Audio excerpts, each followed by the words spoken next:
Tout commence le 17 janvier, lorsque les premières alertes sont données sur les réseaux sociaux. Elles font état de la disparition de Martinez Zogo, dont on n'a pas de nouvelles depuis son départ de la radio Amplitude FM. Les derniers contacts avec certains de ses collègues remontent aux environs de 19h. Je venais de boucler avec le journal de la soirée.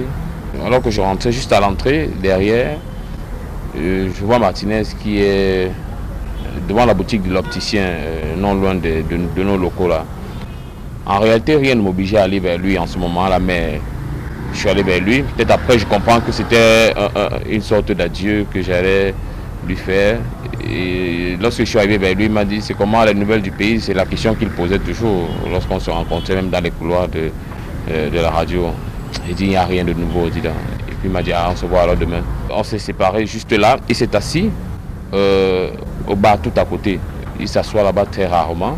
Après 21h, le présentateur de l'émission Embouteillage ne donne pas toujours de ses nouvelles, ni à la maison où sa famille l'attend comme d'habitude, ni à ceux qui tentent en vain de la voir au téléphone. L'inquiétude monte d'un cran lorsque dans la même nuit du 17 au 18 janvier 2023, son véhicule est découvert à l'entrée de la brigade de gendarmerie de Kolkondi, quasiment à 2 km de son domicile. L'on apprend alors que Martinez Zogo a été enlevé devant cette brigade après d'incessants appels au secours qui ont résonné dans le vide. Des témoins qui ont requis l'anonymat confortent la thèse de l'enlèvement.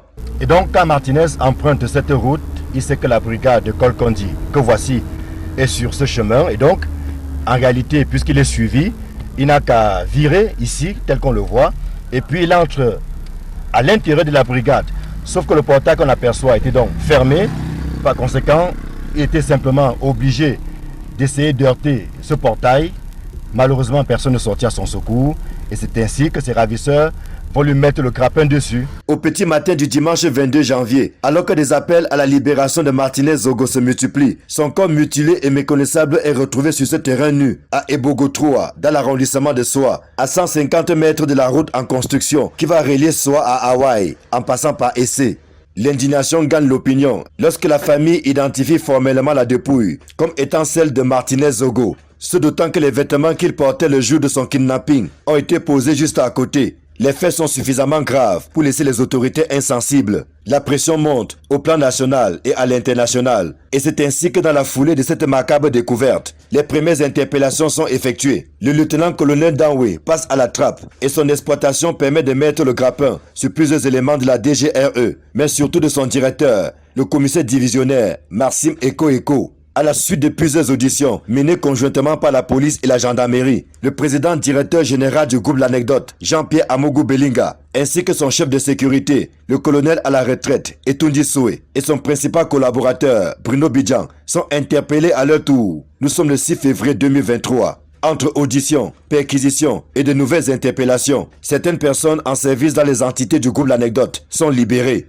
Puis le tribunal militaire entre en scène. Les suspects y sont conduits manu militari par 2 fois. Le renvoi au CED pour complément d'enquête, à la demande du commissaire du gouvernement, fait jaser. L'opinion s'enflamme. Certains crient à l'enlisement de l'affaire. D'autres sont optimistes quant à la suite de la procédure. Sur les réseaux sociaux, chacun y va de son commentaire. Et les sorties médiatiques des avocats de Jean-Pierre Amougou Belinga et du lieutenant-colonel Danwe ne vont pas arranger les choses. Lorsque les suspects sont à nouveau conduits au tribunal militaire, dans l'après-midi du vendredi 3 mars, beaucoup croient dur comme fer que cette fois-ci est la bonne.